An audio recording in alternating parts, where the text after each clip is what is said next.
नमस्कार, मैं हूं संजय शर्मा। आप देख रहे हैं 4 PM गुजरात। आखिर डर सबको लगता है, गला सबको सबका सूखता है। प्रधानमंत्री जी को अब डर भी लगने लगा है, गला भी सूखने लगा है। पार्लियामेंट में आए तो चेहरा बिल्कुल मुरझाया हुआ था।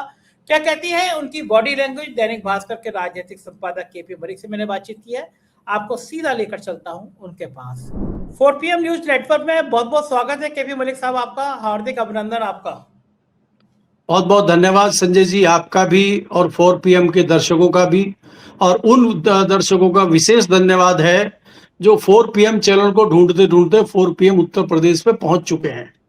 और हम आशा करते हैं कि बाकी दर्शक भी ढूंढते ढांढते उत्तर प्रदेश, गुजरात और मध्य प्रदेश, बाकी जगह ढूंढ ढांढते पहुंच ही जाएंगे।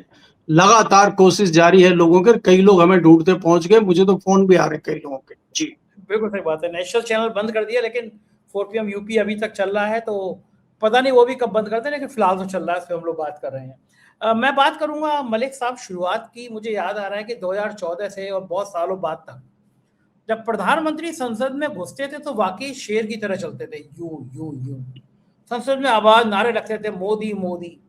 और विपक्ष के सांसदों के चेहरे पर भी एक तनाव नजर आता था कि मतलब बहुत जबरदस्त कोई आदमी सामने आ रहा है, पंगा नहीं करना। धीरे धीरे समय बदला, नाराजगी बढ़ी। पार्लियामेंट में मोदी जी आए तो संजय सिंह समेत तमाम सांसद उनके मुंह पे बहुत अपशब्द वाले नारे लगाने लगे। वो प्रधानमंत्री जो संसद में शेर की तरह आते थे, उन्हें कहना पड़ा कि महिला सांसदों से मुझे जान का खतरा है, काट खाएंगी। और बहुत लंबे समय बाद जब वो संसद में अवतरित हुए तो जो चेहरे पे जोश था, जो यूं यूं करके भाषण देते थे, सब गायब था। कागज देख के भाषण पढ़ रहे और केवल चेयर को देख रहे हैं, इधर उधर देख ही नहीं रहे प्रधानमंत्री। कभी कभी ये मनोविज्ञान में बॉडी लैंग्वेज का बड़ा महत्व है। आपके शारीरिक स्थितियां क्या कहती हैं, इसका बड़ा महत्व है। मलिक साहब, आपको मेरे ख्याल से 20-30 साल तो हो गए पार्लियामेंट कवर करते हुए, पार्लियामेंट में जाते हुए, और देश का शायद ही कोई बड़ा नेता ऐसा है, मंत्री जो आपको जानता ना हो, क्योंकि आपके बड़े अच्छे रिश्ते रहे हैं। पार्लियामेंट में आपने शुरू से 2014 से मोदी जी की पर्सनालिटी देखी है। ये जो इस समय बॉडी लैंग्वेज है मोदी जी की, इसका मतलब क्या है, इसका इशारा क्या कहता है, जरा समझाइए। देखिए संजय जी, अगर आप पार्लियामेंट की बात करते हैं तो मुझे लगभग 3 दशक 30 साल हो गए हैं पार्लियामेंट को देखते हुए, कवर करते हुए। और मैं अगर अच्छे तरीके से या बहुत डीपली अगर कहूं तो मैंने वाजपेयी जी की गवर्नमेंट को बहुत बारीकी से अध्ययन भी किया है, कवर भी किया और सारी चीजें देखी भी हैं। और बड़ा मजा आता था बहस में, जब सुषमा स्वराज की बहस होती थी और सुषमा स्वराज खड़ी होकर बोलती थी जब कांग्रेस की सरकार 2004 के बाद बनी। बड़ी अच्छी नोकझोंक होती थी। लालू यादव का अलग ही एक जलवा रहता था।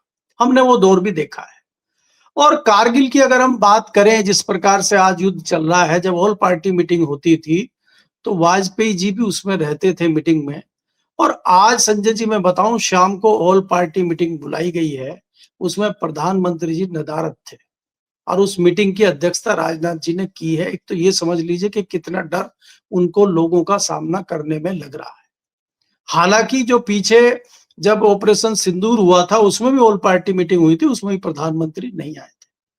आप बॉडी लैंग्वेज की बात कर रहे हैं, मैंने आपको एक बार आपके चैनल पे बताया भी था कि कई सारे ऐसे नेता थे जिनकी बॉडी लैंग्वेज देख के हम पहचान लेते थे कि ये क्या बोलेंगे, क्या नहीं बोलेंगे, और क्या मीडिया को बाइट देंगे कि नहीं देंगे। मैं कई बार आपको बता चुका हूं। और इसमें खास तौर पे मैं वाजपेयी जी गवर्नमेंट में इसलिए बता रहा हूं कि ज्यादातर सरकार की तरफ से या कोई बड़े डिसीजन की बाइट अडवाणी जी देते थे। और मैंने आपको ये कहा था, कभी भी कैबिनेट की मीटिंग होती थी, ऑल पार्टी मीटिंग होती थी, अगर अडवाणी जी का नंबर आता था बोलने का और हमें लगता था जैसे मीडिया बाहर खड़ा रहता अडवाणी जी आएंगे, अगर अडवाणी जी ऐसे करके आ रहे हैं तो इसका मतलब ये कुछ नहीं बोलेंगे, और अगर वो ऐसे करते हुए आ रहे हैं तो मतलब आज कुछ बोलेंगे, वो अच्छी बाइट हमें देंगे। ये बॉडी लैंग्वेज हम इतनी उनसे समझ गए थे। दूसरा, उनका चलने का ढंग, बात करने का ढंग, ये तमाम दूसरे जो लोग हैं उन पे भी ये चीजें होती हैं। एक एक का बहुत सारे लोग थे ऐसे, कांग्रेस के भी कई नेता थे, प्रमोद महाजन थे, विजय गोयल भी बोलते थे, वेंकैया नायडू भारतीय जनता पार्टी के स्पोक्स पर्सन थे, सुषमा स्वराज थी, हम लोग सबको लगभग समझते थे। अब आप मोदी जी की बात अगर करते हैं, 2014 से लेके 2024 तक जो रुतबा मोदी जी का था, जिस तरह से वो दाढ़ने का काम करते थे, और उनकी अगर एक स्पीच आप पार्लियामेंट से निकाल कर देखें, जब उन्होंने नरेगा के लिए बोला था कि तुम्हारे गड्ढों को भरने का काम मैं कर रहा हूं, और जिस दबंगई से वो बोलते थे, लगता था जैसे शेर दहाड़ रहा है और विपक्ष दुम दबाए बैठा रहता था। वो तस्वीर पलटी हुई दिखाई दी है हमें इस सदन में। 3 हफ्तों के बाद आप अवतरित हुए हैं, आप पार्लियामेंट में दिखे हैं, और दिख के आपने एक जैसा भाषण पढ़ दिया है लोकसभा में और राज्यसभा में। मुझे याद नहीं आता कि कभी मोदी जी ने इस तरह से पर्चे पे पढ़ के मायावती जी की तरह पूरी स्पीच पढ़ी हो। पॉइंट जरूर वो बना के लाते हैं जब वो हाउस में जाए या लाल किले से बोलें। टेलीप्रोम्प्टर भी रहता है, और पार्लियामेंट में तो टेलीप्रोम्प्टर नहीं होता, लेकिन वो अपने नोट बना के लाते थे। लेकिन इस बार तो हमने देखा कि वो पढ़ रहे थे, और पढ़ते हुए उनकी नजर झुकी हुई थी, और बीच बीच में वो स्पीकर को संबोधित करते हुए बात कर रहे थे। विपक्ष की तरफ वो देख ही नहीं रहे थे, कोई हुटिंग ना कर दे। प्रधानमंत्री की इस तरह की बॉडी लैंग्वेज, प्रधानमंत्री का मुरझाया हुआ चेहरा, प्रधानमंत्री का चिंतित चेहरा मैंने पिछले 14 साल में कभी संजय जी ऐसे नहीं देखा है, जिस तरह का चेहरा हम इस बार पार्लियामेंट में देख रहे हैं। इसका कारण भी है संजय जी, कि जिस प्रकार से देश में परिस्थितियां चल रही हैं, जिस प्रकार से ईरान युद्ध हो, स्टीम फाइल हो, देश के अंदर तमाम चीजें हो, राहुल गांधी के हमले हो, उनसे कहीं ना कहीं प्रधानमंत्री मोदी घबराए हुए हैं, और भारतीय जनता पार्टी भी घबराई हुई है। जवाब देते हुए नहीं बन रहा है, तो दबाव बहुत ज्यादा है। और ऐसे दबाव में प्रधानमंत्री जी ऐसा लगता है जैसे कि वो डिप्रेशन में चले गए। दूसरी बात ये, अगर आप यहां देखेंगे, लगातार लोग सवाल उठा रहे हैं, सवाल पूछे भी हैं लोगों ने, कि भाई आज हास्यास्पद स्थिति हो गई है। मैंने संजय जी पिछले प्रोग्राम में आपको कहा था कि बहुत अच्छा अवसर भारत ने गंवा दिया। भारत यहाँ विश्व गुरु बनने का एक मौका भारत को मिला था, एक अवसर मिला था, जब वो मध्यस्थता कर सकता था इजराइल, अमेरिका और ईरान के बीच। तीनों देश समझौता चाहते थे, और ईरान तो समझौता चाहता था। ईरान तो आज भी मजबूरी में लड़ाई लड़ रहा है, क्योंकि जब युद्ध शुरू किया था ट्रंप ने, उसके 2 दिन बाद मीटिंग होने वाली थी, बैठक होने वाली थी, जिसमें ईरान समझौते पे तैयार था, लेकिन ट्रंप ने पहले ही हमला कर दिया। आज भी ट्रंप का आप देख लो कि 5 दिन का खुद ही सीज फायर कर दिया। ईरान कह रहा हमसे कोई बात नहीं हुई, और ईरान दे धड़ाधड़ कर रहा है इस बीच। इजराइल कह रहा नहीं, कोई ऐसी बात नहीं है सीज फायर की। इधर ट्रंप जी कह रहे हैं सीज फायर है, और उधर अपने लोगों को भेजे जा रहे हैं, अपने हवाई जहाज भेजे जा रहे हैं, अपने जो जलपोत हैं उनको भेजे जा रहे हैं। तो ये 2 ट्रंप पैदा हो गए। और एक और नई खबर आज आई है संजय जी, कि वहां पे कुछ चुनाव चल रहे हैं, और खासकर जो ट्रंप का अपना क्षेत्र है उसमें चुनाव हुए हैं। विपक्षी दल ने इनको हरा दिया है वहां पे। इनकी परिस्थिति ये हो गई है, परिस्थिति ऐसी हो गई है कि जैसे बनारस के लोकसभा में किसी विधानसभा में इनका भारतीय जनता पार्टी का एमएलए हार जाए, या वडनगर में कोई, या गुजरात में अमित शाह जी की कॉन्स्टिट्युएंसी में गांधीनगर में कोई विधानसभा में एमएलए हार जाए, ये स्थिति हो गई है। तो आज अगर आप भारत में देखेंगे, इस तरह की स्थिति हो गई है कि लोकप्रियता बड़ी तेजी से गिर रही है। तो ट्रंप की हालत खराब है, और इसी साल के अंत में वहां पे मध्यावर्ती एक मिड टर्म पोल होता है, वहां पे चुनाव होता है, वो होना है। ट्रंप उससे भी डरे हुए हैं, उससे पहले जल्दी जल्दी युद्ध खत्म करना चाहते हैं। और यही स्थिति है कि साल के अंत में इजराइल में भी चुनाव होने वाले हैं, और ईरान अब पीछे हटने को राजी नहीं है। ईरान ने यह कह दिया है, धमकी दे दी है अमेरिका को, कि अगर आप अपने सैनिक उतारते हैं, जैसे कि वो छतरी वालों को उतारने की कोशिश कर रहे हैं, और वो जहां इनके सबसे ज्यादा तेल के कुएं हैं उसको घेर के बार्गेनिंग करना चाहते हैं, हॉर्मुज जो जलमार्ग है उस पर समझौता करना चाहते हैं, या उसको ब्लैकमेल करना चाहते हैं, या उसको धमकाना चाहते हैं, तो उसने कह दिया अगर एक भी सैनिक आएगा यहां से जिंदा नहीं जाएगा। तो ईरान तो आगे बढ़ चुका है। ईरान का पीछे हटना इतना आसान मुझे नहीं लग रहा है। जो भारत में अगर आप मोदी जी की स्थिति देखते हैं, वही स्थिति विश्व में मैं ट्रंप की देख रहा हूं संजय जी। जी बिल्कुल ठीक कह रहे हैं। स्थिति हालात ये बन रहे हैं। इधर जो राहुल गांधी है वो एक के बाद एक हमला कर रहे हैं। वो कह रहे हैं कि नरेंद्र सरेंडर। कांग्रेस ने ये जो नरेंद्र सरेंडर का अभियान चलाया है, बाकी विपक्ष दल चाहे केजरीवाल की पार्टी हो या समाजवादी पार्टी हो, लगातार हमलावर है कि ये नीति जो है ये कि भारत को बहुत पीछे ले जा रही है। हम जो सरेंडर वाले भाव में आ गए हैं, हमारा मन मस्तिष्क अमेरिका के सामने गुलामी की मानसिकता को सहन करने लगा है, स्वीकार करने लगा है, ये भारत के स्वाभिमान के लिए बहुत खतरे की बात है। तो ये जो नरेंद्र सरेंडर का नारा है, जनता में क्या ये नारा जा रहा है? जनता मान रही है कि हाँ, हम कुछ ज़्यादा ही सरेंडर हो गए अमेरिका के सामने, हमें झुकने की ज़रूरत नहीं थी। रेंगने लगे हैं हम, झुकने के रेंगने लगे हैं, और ये कब तक चलेगा? नहीं संजय जी, इसमें कोई दो राय नहीं है कि जो मोदी जी का जो प्रशंसक थे उन प्रशंसकों की संख्या लगातार कम हो रही है और इनके जो चाहने वाले थे उसमें तेजी से गिरावट आ रही है, इसमें कोई दो राय नहीं है। क्योंकि अब लोगों को समझ में आने लगा है कि आप दो तरफा चीजें बोल रहे हैं। जैसे मैंने पहले भी कहा था, एक तरफ आप कह रहे हैं कि देश मजबूत हाथों में है और हिंदू खतरे में है। आज आप कह रहे हैं कि जो रशिया का और यूक्रेन का युद्ध चल रहा था वो मोदी जी ने रुकवा के महान कार्य किया था।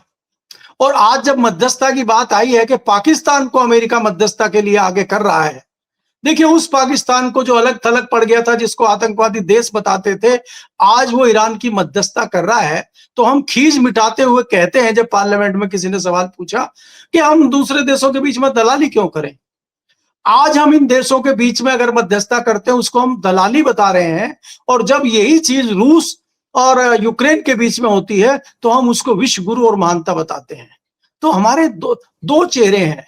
हमारे हर बात का मतलब दो मुंही बात हमारी होती है। ये हर स्टेज पे आके आपको मुंह की खानी पड़ रही है, हर जगह आपको चीजें करनी पड़ रही है। और ये जुमला तो सुपरहिट चल रहा हमारे वाला कि देश मजबूत हाथों में है और हिंदू खतरे में है। और इसके मायने तो आम जनता भी लगा रही है। भाई आप जुमलेबाजी कर रहे हैं, आप चीजें कह रहे हैं, हर चीज से मुकर रहे हैं। पार्लियामेंट में लगातार जो है विपक्ष घेर रहा है कृषि मंत्री को। वो कह रहा है कि किसानों का इतना नुकसान हो गया उत्तर भारत में, किसानों को एमएसपी नहीं मिल रही है। तो वो तो शिवराज जी खड़े होकर कुछ भी कह देते हैं, जब धरातल पे देखते हैं तो सब झूठ निकलता है। 25 बार मोदी जी का नाम लेते हैं, यशस्वी प्रधानमंत्री बताते हैं। वो कहते हैं कि 200 से अधिक बार किसानों का नाम लिया है मोदी जी ने लाल किले की प्राचीर से, और 6-7 बार जवाहरलाल नेहरू ने लिया था। तो ये जवाहरलाल नेहरू के पीछे पड़े हैं जो चले गए 40 साल पहले, जिनकी डेथ हो गई है, मर गए हैं, ये तुलना उनसे कर रहे हैं। अरे भाई किसान उनके मुझे नहीं लगता जवाहरलाल नेहरू के टाइम पे 750 किसानों की जो है मौत हुई होगी। किसान आत्महत्या कर रहे होंगे। आज जो किसान आत्महत्या कर रहे हैं उनके आंकड़े ही देने बंद कर दिए 2018 से इन्होंने। ना रहेगा बांस ना बजेगी बांसुरी। जब आंकड़े ही नहीं आएंगे तो किसान कहां से आत्महत्या करेंगे। संजय जी, 2 दिन पहले पंजाब जैसे विकसित जो विकास जिसको हम कहते हैं कि उन्नत राज्य है भारत का फसल उगाने में, गेहूं उगाने में, 2 किसानों ने, 2 सरदारों ने, दोनों भाइयों ने हाथ पकड़ के एक साथ ट्रेन के नीचे आके आत्महत्या की है किसानों ने, क्योंकि उनकी फसल नहीं बिक रही थी, उनका नुकसान हो गया था। वो खबरें छपी हैं अखबार में और ये कह रहे हैं कि किसान की आमदनी बढ़ गई है, किसान की दोगुनी आमदनी हो गई है और किसान बम बम है देश का। अरे जब आपने उसकी बात ही सुनना छोड़ दिया, उसकी कोई सुन ही नहीं रहा, पूछ ही नहीं रहा है, तो क्या करेंगे। सरसों लेके पिछले 15 दिन से 20 दिन से किसान बैठा हुआ है हरियाणा में अपनी सरसों की फसल बेचने के लिए, और सरकार ये कह रही है कि आपकी फसल 28 मार्च के बाद खरीदी जाएगी। वो कौन से पंडित जी हैं जिन्होंने शुभ मुहूर्त निकाला है कि 28 मार्च के बाद खरीदी जाएगी? क्या उनके पास ये खबर है कि बारिश चलेगी 28 मार्च तक और किसान की फसल बर्बाद हो जाएगी और वो औने पौने दामों में बेच के भागेगा?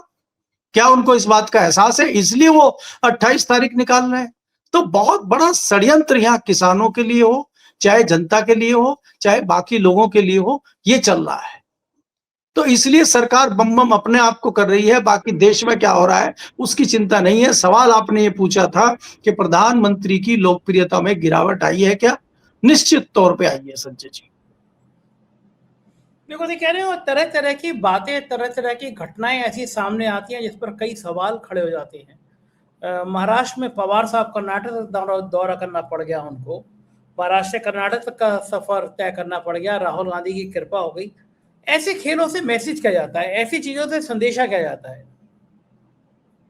देखिए संजय जी, सबसे पहले तो मैं आपको एक खबर ये दे दूं कि जो रोहित पवार हैं उनके भतीजे हैं अजीत दादा पवार जिनका एक मौत हो गई थी उनकी एक जहाज की दुर्घटना में, वो लगातार डे वन से सबूत दे रहे हैं और उनका सीधा सीधा कहना है कि उनकी हत्या की गई है और वो लगातार इसके सबूत दे रहे हैं, आवाज उठा रहे हैं। उन्होंने कोशिश की है बारामती में, महाराष्ट्र में, मुंबई में कहीं भी एफआईआर करने की, उनकी एफआईआर नहीं हुई। तो उन्होंने जाके कर्नाटक में 0 एफआईआर कर दी है और वो 0 एफआईआर हो गई है और कर्नाटक पुलिस अब महाराष्ट्र पुलिस को वो एफआईआर भेजेगी और मजबूरन महाराष्ट्र पुलिस को उसकी जांच करनी होगी। तो जांच में अगर कुछ तथ्य आ गए तो फिर क्या होगा, और जांच अगर नहीं की तो लोग पूछेंगे भैया जांच क्यों नहीं कर रहे हो। तो ये फंसा के खड़ा कर दिया इनको उन्होंने। और इसमें क्या हो रहा है कि इस तरह की चीजें लगातार अलग अलग प्रदेशों में आपको दिखाई दे रही है। तो इसलिए राहुल गांधी ने ऐसा घेर दिया है मोदी जी को और अमित शाह को कि इनको निकलते नहीं बन रहा है। और आप एक चीज और देखेंगे संजय जी, पिछले कुछ दिनों से अब जो दुगदुगी और जो बीन बज रही थी वो अलग अलग बज रही है मोदी जी की और अमित शाह की। सुर अलग अलग हो गए, एक सुर नहीं निकल रहा है। तो वो भी जो है चर्चा का विषय दिल्ली में बना हुआ है कि सुर बदले हुए क्यों हैं, सुर एक साथ क्यों नहीं आ रहे हैं। कहाँ है चाणक्य जी, कुछ ढीले पड़े हुए नजर आ रहे हैं। चाणक्य जी उस फॉर्म में नहीं है जिसमें हुआ करते थे। अभी तक तो हमने कहा कि मोदी जी उस फॉर्म में नहीं है, लेकिन चाणक्य भी उस फॉर्म में नहीं है। तो क्या माजरा है ये भी दर्शकों को सोचना चाहिए। जी मलिक साहब, भ्रष्टाचार भी इस सरकार में बड़ा अहम हो गया है। चाहे यूपी के अफसर हो, चाहे केंद्र के अफसर हो, भ्रष्टाचार की नई नई कहानियां सामने आती हैं और कुछ दिन बाद उनको क्लीन चिट मिल जाती है। यूपी में भी ऐसे ऐसे इन्वेस्टमेंट हो गए हैं, बड़ी मजाक उड़ी है। एक ऐसी कंपनी को दे दिया गया जिसका खुद टर्नओवर 50 लाख का है, वो 25,000 करोड़ के एएमयू। ये जो फर्जी कहानियां हैं इन्वेस्टमेंट के नाम पर, ये कहानियां आखिर जनता को जब पता चलती है तो जनता गरियाती नहीं है, जनता सोचती नहीं है कितना मूर्ख बना रही है हमारी नेता लोग। संजय जी, ये चीजें जनता तक थोड़ी बहुत पहुंचती हैं और जनता कुछ करती नहीं है। जो बीच में कोई सवाल पूछने वाले लोग हैं, चाहे वो पत्रकार हों, चाहे वो एक्टिविस्ट हों, उनको उनका सबका इलाज भारतीय जनता पार्टी जानती है। बहुत लोगों का इलाज हुआ है, बहुत लोग जेल में हैं, बहुत लोग जेल में मर चुके हैं, किसी कुछ की बेल भी हो गई है। आप जैसे लोग हैं जिनका चैनल ही बंद कर दिया गया। जब आपकी आवाज ही बंद हो जाएगी तो भ्रष्टाचार आप उठाएंगे कहाँ पे। जब हम जैसे आप जैसे लोगों की आवाज बंद करने की कोशिश हो रही है तो आम जनता क्या करेगी। बात ये, हैरानी की बात ये है कि जिस अफसर का नाम आया है नीरज गुप्ता, डॉक्टर नीरज गुप्ता है, वो पशुधन डिपार्टमेंट में थे। वहां पर उनके घोटाले के आरोप लगाते उनको हटाया गया और उत्तर प्रदेश की पुलिस उनको ढूंढ रही है और वो हाईकोर्ट पहुंच गए हैं। हाईकोर्ट ने कहा कि भाई इनसे पूछताछ करिए, अभी गिरफ्तार मत करिए। अगर ये कुछ नहीं बताते फिर गिरफ्तार करिए, हमारे पास आइए। पुलिस फिर पहुंच गई कि नहीं साहब बता नहीं रहे, इनको हम अरेस्ट कर रहे हैं। और पता चला एकाएक उनकी नियुक्ति हो गई। उत्तर प्रदेश में निवेश लाने की जिम्मेदारी दे दी गई उनको और निवेश लाने का ठेका उनके पास है। और उन्होंने तत्काल 25,000 करोड़ का एमओयू एक ऐसी कंपनी के साथ करा दिया जिसकी वैल्यू 50 लाख भी नहीं है। हैरानी की बात आप देखिए, वो अफसर कहाँ है। बाकी अफसर उत्तर प्रदेश में शायद बचे नहीं है। छोटा राज्य है, मणिपुर वगैरह से बुला लो भाई, है, या मिजोरम से बुला लो अगर उत्तर प्रदेश में आदमी नहीं है। तो ये मजाक चल रहा है। भारतीय जनता पार्टी की सरकार चाहे किसी प्रदेश में हो चाहे देश में हो, मजाक सब जगह चल रहा है। भ्रष्टाचार एक जगह नहीं है संजय जी, भ्रष्टाचार बहुत जगह है। भ्रष्टाचार की कई सारी डिटेल, कई सारी कहानियां हमारे पास भी है, लेकिन कोई छापने को तैयार नहीं, दिखाने को तैयार नहीं है, कोई तथ्य देने को तैयार नहीं है, कोई आरटीआई का जवाब देने को तैयार नहीं है। अगर आप बिना उसके छापेंगे तो आप ही को नोटिस आ जाएगा, आप ही को जेल हो जाएगी। आपने देखा ना, एक पत्रकार है संकेत उपाध्याय, उनको नोटिस इस बात का आ गया है कि आपने इलेक्शन कमीशन का जो ट्वीट कर दिया था उसका आपने खबर दे दी थी। अरे भाई, इलेक्शन कमीशन के लेटर पे भारतीय जनता पार्टी की मोहर लगी हुई है और इलेक्शन कमीशन ये कह रहा है कि ये एरर हो गया, हमसे गलती हो गई है, और अगर कोई इस चीज को बाहर कर रहा है तो उसको नोटिस देकर उसको जेल में डालो। तो क्या मजाक देश में चल रहा है। इलेक्शन कमीशन इतना बड़ा चुनाव आयोग है, उसको ये भी नहीं पता है कि भाई इसका सीधा सीधा मतलब है कि अप्रूव होके आए भारतीय जनता पार्टी के हेडक्वार्टर से, और तब आप इसको जो है अप्रूव करके आगे फाइल चालू हो रही है और इसको बांट दो लोगों को। और एक बहुत छोटे लेवल को सेक्शन ऑफिसर लेवल के आदमी को सस्पेंड किया या उसको लाइन हाजिर किया है, क्या किया है, क्या बाकी की जिम्मेदारी नहीं है? तो ये देश में इस तरह की चीजें चल रही हैं। चुनाव आयोग जैसी संस्था से लोगों का विश्वास उठ गया संजय जी। चुनाव आयोग ऐसे होता है कि दो टीमों की जो है कबड्डी का मैच हो रहा है या क्रिकेट का मैच हो रहा है, और चुनाव आयोग एक रेफरी का काम करता है।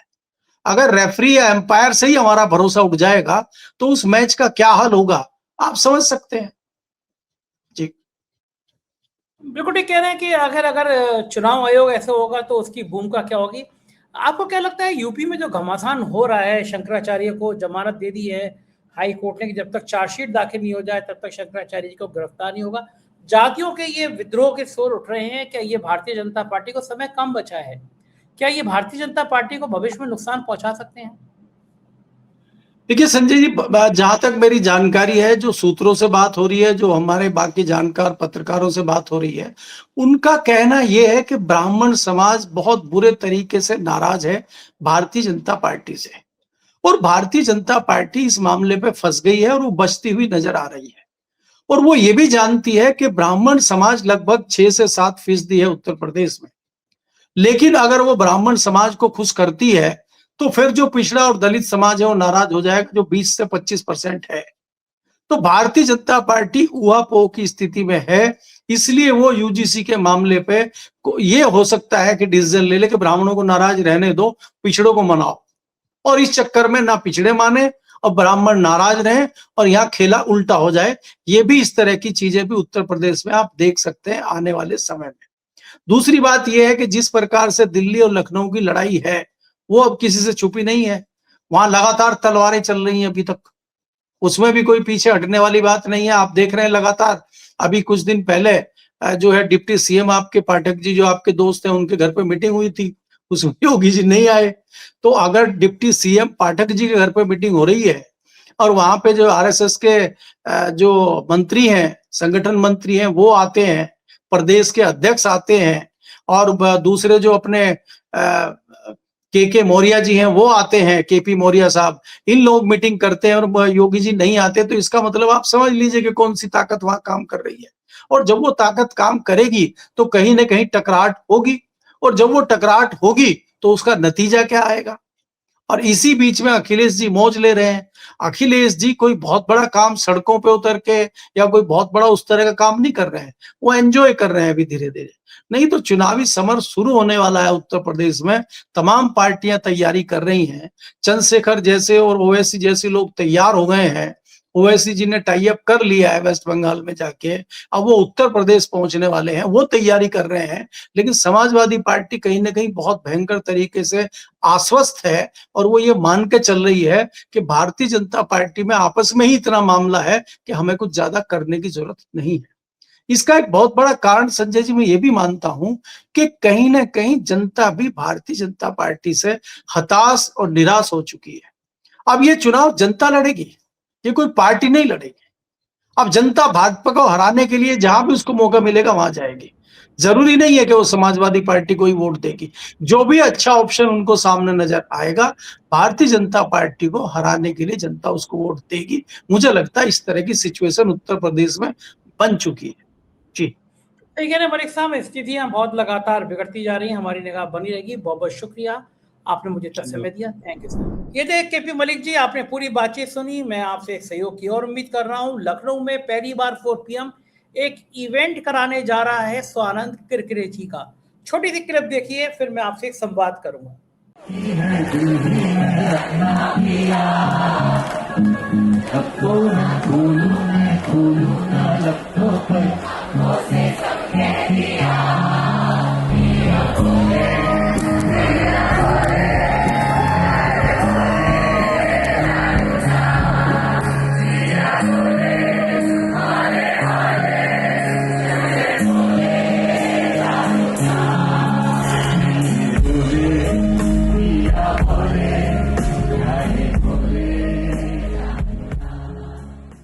तो ये स्वानंद किरकिरे जी का शो है, 4 अप्रैल को है, लखनऊ के अंसल में दयाल लॉन में।